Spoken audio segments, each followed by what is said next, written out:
Welcome to my channel coding भैया।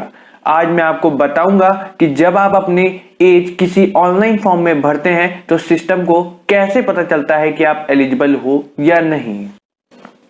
ये सब कुछ होता है कंट्रोल स्टेटमेंट्स की वजह से, और इस कंट्रोल स्टेटमेंट्स में if statement, if else statement और स्विच स्टेटमेंट आते हैं। एक एक करके मैं सब बताऊंगा। पहले तो हम ये समझ लें कि कंट्रोल स्टेटमेंट होते क्या है। कंट्रोल स्टेटमेंट आपके एक सीक्वेंस को ऑल्टर कर सकते हैं आपके मुताबिक, और ये आपको प्रोग्राम के एक पार्ट से दूसरे पार्ट में ले जाने के लिए मदद करते हैं। अब यहाँ पर आता है टाइप्स ऑफ कंट्रोल स्ट्रक्चर। कितने स्ट्रक्चर होते हैं यहाँ पर? या तो आपने एक नॉर्मल सीक्वेंस लिख दीजिए, या तो डिसीजन जो आज हम पढ़ने वाले हैं इफ एल्स स्विच, और या तो repetition structure, loops, for, while, do while. हम ये अपनी नेक्स्ट वीडियो में समझेंगे। आज तो हम डिसीजन स्ट्रक्चर पे बात करेंगे। कंडीशन स्टेटमेंट आपकी एक कंडीशन को चेक करता है, और बेस्ड ऑन दैट कंडीशन को चेक करने के बाद जो उसके नेक्स्ट पार्ट प्रोग्राम में लिखे हैं वो एग्जीक्यूट होते हैं। इसमें हमारे एक if statement, if else statement और स्विच स्टेटमेंट आते हैं। एक एक करके हम लोग समझते हैं। अब सबसे पहले आते हैं यहाँ पर इफ स्टेटमेंट। पहली बात कि यहाँ पर इफ एक कीवर्ड है। अब इफ के साथ जो कंडीशन आपकी लिखी होगी, अगर वो ट्रू होती है तो इफ का ब्लॉक एग्जीक्यूट होगा। जो स्टेटमेंट आपने वहां लिखे हैं सिस्टम एग्जीक्यूट कराएगा। अब इसका सिंटेक्स देख लेते हैं कि इफ कंडीशन और उसके बाद उसका ब्लॉक ऑफ इफ।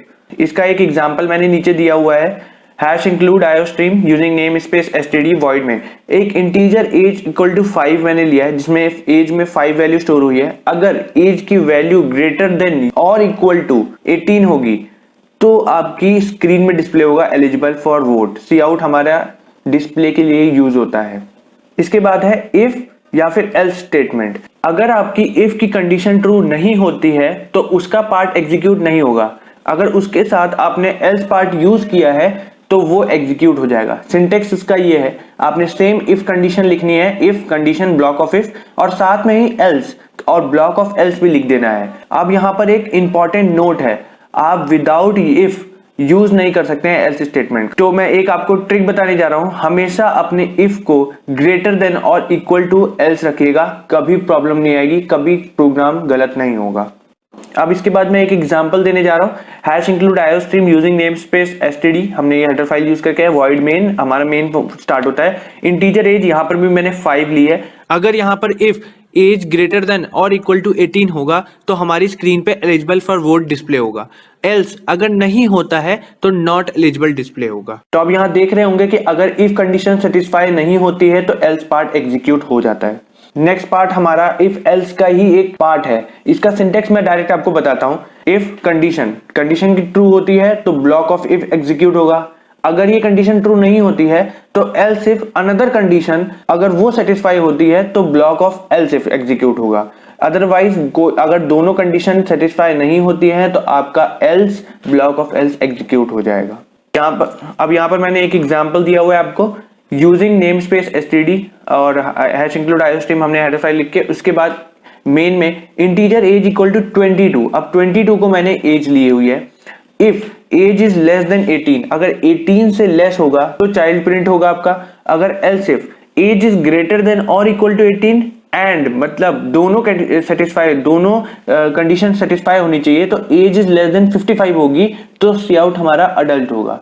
और एल्स अगर दोनों कंडीशन सेटिस्फाई नहीं होती है तो हमारी एज जो होगी वो 55 से ऊपर ही होगी तो सीनियर सिटीजन प्रिंट हो जाएगा। इसके बाद नेक्स्ट कैटेगरी है नेस्टेड इफ। सबसे पहले तो आप ये समझ लीजिए कि नेस्टेड मतलब क्या होता है। अगर आप एक ही प्रोसेस को इनर ब्लॉक में यूज करते जाएंगे तो उसे नेस्टेड कहते हैं। यहाँ पर हम नेस्टेड इफ इसलिए यूज करते हैं कि हमको मल्टीपल केसेस को टेस्ट करना होता है, इसकी कोई लिमिट नहीं है। अब यहाँ पर हम एक सिंटेक्स इसका देख लेते हैं। इफ कंडीशन सेटिस्फाई होती है तो अंदर एक और कंडीशन है इफ, अगर वो एग्जीक्यूट होता है तो block of inner F execute होगा। अदरवाइज एल्स एग्जीक्यूट होगा ब्लॉक ऑफ इनर एल्स का। अगर ऊपर फर्स्ट वाली इफ कंडीशन सेटिस्फाई नहीं होती है तो लास्ट के else block of outer else execute हो जाएगा। Hash include iostream using namespace STD void main integer age, यहाँ पर भी मैंने 22 ली है। अब if age is greater than equal to 18 होगी तो इफ पार्ट एग्जीक्यूट होगा, मतलब उसका ब्लॉक एग्जीक्यूट होगा। उसके अंदर भी एक कंडीशन है कि if age is less than 55 है, मतलब ग्रेटर देन 18 तो है, वो अंदर ब्लॉक में आ गया है। अब अगर एज 55 से लेस है तो वो सी आउट प्रिंट होगा, हमारी प्रिंट स्क्रीन में अडल्ट प्रिंट हो जाएगा। और अदरवाइज हमारी सी एल्स जो हमने लगा रखा है कि अगर सेटिस्फाई नहीं होता है इफ, तो एल्स हमारा सीनियर सिटीजन प्रिंट हो। बट अगर हमारा सबसे front age is greater than equal to 18 satisfy नहीं होता है, लास्ट एल्स हमारा एग्जीक्यूट होगा नॉट वैलिड एज। तो आपने देखा यहाँ पर मैंने एक कंडीशन के अंदर दूसरी कंडीशन लगाई है, इसी को नेस्टेड हम लोग कहते हैं। अब यहाँ पर एक क्वेश्चन आता है कि अगर हमने एक कंडीशन के अंदर एक कंडीशन लगाते रहे तो कहीं एक ऐसा वक्त आएगा जब हो सकता है हम कंडीशन से बाहर ना निकल पाए या हमको निकलना हो, तो तब आते हैं हमारे ब्रेक स्टेटमेंट। और ब्रेक यहाँ पर कीवर्ड है, ये हमारे प्रेजेंट ब्लॉक से टर्मिनेट करा के हमें फर्स्ट स्टेटमेंट पे लेके पहुंचता है जो उस ब्लॉक करंट ब्लॉक के बाद ही है। अब कंट्रोल स्टेटमेंट का लास्ट पार्ट है स्विच स्टेटमेंट। ये आपको एक ऑल्टरनेट और इजी वे देता है इफ एल्स को यूज करने का। स्विच अपने टेस्ट केसेस को मैच करके उसका ब्लॉक एग्जीक्यूट कराता है। यहां पर मैं आपको सिंटेक्स बताता हूं। स्विच है, उसके अंदर एक कंडीशन लिखी होगी, कंडीशन के बाद आपके कॉन्स्टेंट्स लिखे होते हैं केसेस में, उनके सामने सेमीकोलन के बाद स्टेटमेंट्स लिखे हैं। स्टेटमेंट्स एग्जीक्यूट तभी होंगे जब केस कांस्टेंट मैच होगा। बट मैंने लास्ट में हर एक कंडीशन सिंटेक्स में ब्रेक लगाया हुआ है, वो इसलिए कि अगर कंडीशन कांस्टेंट 1 मैच होता है तो उसका स्टेटमेंट 1 तो एग्जीक्यूट होगा, और अगर मैंने ब्रेक यूज नहीं किया तो वो स्टेटमेंट 2 भी एग्जीक्यूट हो जाएगा। लास्ट में हमारा आता है डिफॉल्ट स्टेटमेंट। अगर कोई भी केस हमारा एग्जीक्यूट नहीं हो पाता है या मैच नहीं हो पाता है तो डिफॉल्ट स्टेटमेंट एग्जीक्यूट होगा। ये आपका एल्स पार्ट जैसे ही काम करता है। अब आते हैं यहाँ पर कुछ थोड़े छोटे से रूल्स स्विच केस को यूज करने के लिए।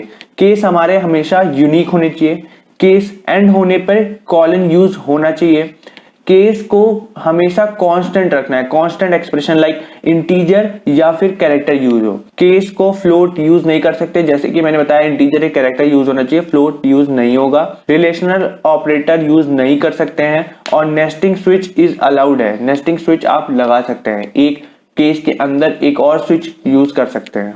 जहां पर मैं आपको एक एग्जांपल देता हूं, hash include iostream using namespace STD void में integer x equal to 2, x की वैल्यू यहां पर 2 है, स्विच x, यहां पर x को हम कंपेयर करा रहे हैं केसेस से। अब केस 1 अगर 1 मैच होता है x से तो सी आउट 1 ब्रेक इसलिए यूज किया है कि नेक्स्ट स्टेटमेंट अपने आप एग्जीक्यूट ना हो। केस 2 सी आउट, अब x की वैल्यू 2 है यहाँ पर और वो मैच कर गई है तो हमारा जो प्रिंट होगा वो 2 स्क्रीन पे प्रिंट हो जाएगा। और ब्रेक मतलब कि अब इस लूप से हमें बाहर, मतलब कि इस स्विच जो ब्लॉक है उससे बाहर आके प्रोग्राम को एंड करना है। ऐसे ही अगर मेरा कोई मैच ना करता तो मैंने डिफॉल्ट स्टेटमेंट लिखा हुआ है नॉट मैच करते ही ब्रेक करके बाहर आएंगे। जरूरी नहीं है कि आप ये ब्रेक डिफॉल्ट में यूज करें, क्योंकि अब लास्ट स्टेटमेंट है स्विच का तो आपको इस स्विच के ब्लॉक से बाहर तो आना ही है।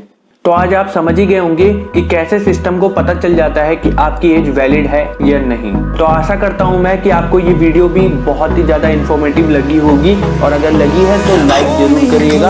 और मैं मिलता हूं आपको अपनी नेक्स्ट वीडियो में। और अगर नए हो इस चैनल पे तो सब्सक्राइब जरूर करना, बेल आइकन को प्रेस करके लेटेस्ट अपडेट लेते रहना।